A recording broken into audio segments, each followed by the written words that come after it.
포정의 결을 따라 사는 삶을 살아가다 보면 누구나 막다른 길에 서는 순간이 있습니다. 아무리 애써도 일이 풀리지 않고 관계는 꼬이기만 하고 마음은 답답하기만 합니다. 그럴 때면 우리는 더 세게, 더 열심히 밀어붙이려 합니다. 하지만 그럴수록 일은 더 복잡해지고 상처만 깊어집니다. 2000년 전 중국의 철학자 장자가 들려준 이야기 속에서 우리는 전혀 다른 삶의 방식을 배울 수 있습니다. 주인공은 소를 잡는 백정 포정입니다. 그의 칼은 19년 동안 한 번도 날을 세우지 않았는데도 여전히 새 것처럼 날카로웠습니다. 도대체 어떻게 그런 일이 가능했을까요? 어느 날 위의 왕이 포정이 소를 잡는 모습을 지켜보고 있었습니다. 포정의 손길은 마치 춤을 추는 것 같았습니다. 칼끝이 소의 몸을 따라 흐르면서도 전혀 막히거나 걸리는 법이 없었어요. 거대한 소가 순식간에 깔끔하게 해체되는 모습을 본 왕은 감탄사를 터뜨렸습니다. 정말 놀랍다. 도대체 어떻게 그런 솜씨가 가능한가? 포정은 칼을 내려놓으며 담담하게 대답했습니다. 제가 처음 소를 잡을 때는 눈앞에 소 한 마리가 통째로 보였습니다. 덩치 큰 짐승 덩어리 말이지요. 그때는 힘으로 밀어붙였습니다. 칼날도 금세 무뎌졌고 팔도 아팠습니다. 3년이 지나고 나서는 소가 다르게 보이기 시작했습니다. 근육과 뼈, 힘줄과 관절이 하나하나 보였어요. 어디가 단단하고 어디가 부드러운지 알게 되었습니다. 그때부터는 좀 더 수월해졌지요. 왕은 고개를 끄덕이며 들었습니다. 포정은 계속해서 말했어요. 하지만 지금은 완전히 다릅니다. 저는 더 이상 눈으로 보지 않습니다. 온 정신으로 느낍니다. 소의 자연스러운 구조를, 그 흐름을 따라갑니다. 칼은 이미 벌어진 틈새로만 들어갑니다. 뼈와 뼈 사이, 관절과 관절 사이에 빈 공간 말이에요. 칼날의 두께는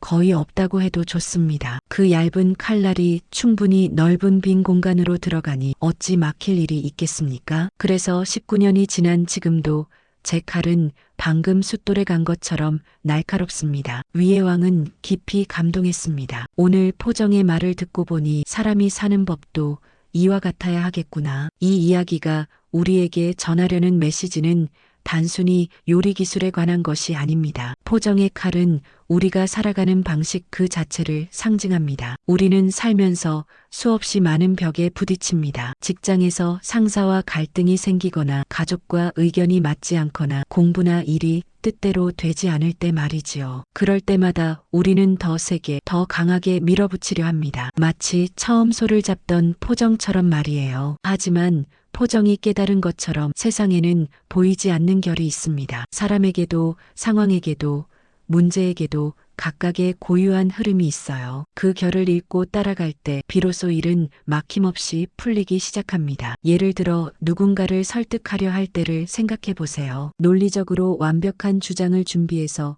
상대방을 압박하면 될 것 같지만 실제로는 그럴수록 상대방은 더 완강하게 저항합니다. 하지만 그 사람의 성격과 처지를 이해하고 그의 마음이 자연스럽게 열릴 수 있는 지점을 찾아낸다면 어떨까요? 마치 포정의 칼이 관절 사이의 빈 공간을 찾아내듯 상대방 마음의 틈을 찾아낸다면 설득은 훨씬 쉬워집니다. 공부할 때도 마찬가지입니다. 무작정 외우려고 하면 머리가 아프고 금세 잊어버립니다. 하지만 지식의 구조를 파악하고 개념들 사이의 연결점을 찾아낸다면 자연스럽게 이해되고 오래 기억됩니다. 억지로 밀어넣는 것이 아니라 자연스러운 흐름을 따라가는 것이지요. 직장 생활에서도 이 지혜는 유용합니다. 회사라는 조직에는 보이지 않는 권력 구조와 인맥 그리고 문화가 있습니다. 이런 흐름을 무시하고 자신만의 방식을 고집하면 곳곳에서 마찰이 생깁니다. 하지만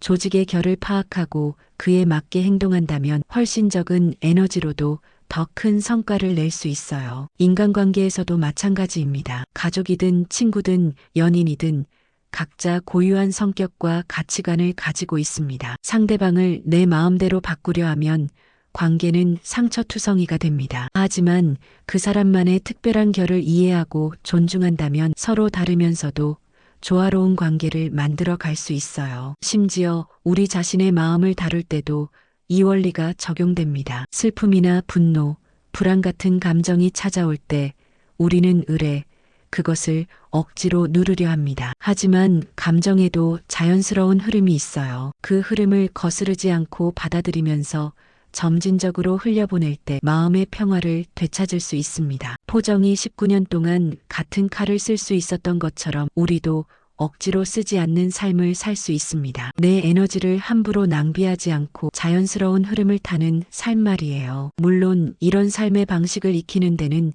시간이 걸립니다. 포정도 처음부터 완벽하지 않았어요. 3년이라는 시간을 거쳐 소의 구조를 파악했고 더 오랜 시간을 거쳐 도의 경지에 이르렀습니다. 우리도 마찬가지로 인내심을 가지고 차근차근 배워나가야 합니다. 중요한 것은 매 순간 자각하는 것입니다. 내가 지금 억지로 밀어붙이고 있는 것은 아닌지, 자연스러운 흐름을 놓치고 있는 것은 아닌지 스스로를 돌아보는 것이지요. 처음에는 어색하고 답답할 수 있지만 점점 익숙해지면 삶이 훨씬 수월해집니다. 포정의 이야기는 결국 이런 메시지를 전합니다. 삶은 정복하는 것이 아니라 이해하는 것이고 억지로 부수는 것이 아니라 자연스럽게 흘러가는 것입니다. 세상의 결을 읽고 그에 맞게 살아갈 때 우리는 포정의 칼처럼 오래도록 날카로움을 잃지 않는 삶을 살 수 있습니다. 다음번에 어려운 일에 부딪혔을 때 잠시 멈춰서 생각해 보세요. 지금 내가 억지로 밀어붙이고 있는 것은 아닐까? 이 상황에도 자연스러운 결이 있을 텐데 그것을 찾아볼 수는 없을까? 그런 마음가짐으로 접근한다면 분명 새로운 길이 보일 것입니다. 장자의 지혜는 2000년이 지난 지금도 여전히 빛을 발합니다. 복잡하고 빠르게 변하는 현대사회에서 살아가는 우리에게도 포정의 칼은 여전히 유효한 인생의 도구입니다. 결을 따라 사는 삶, 그것이야말로 진정 지혜로운 삶의 방식이 아닐까요?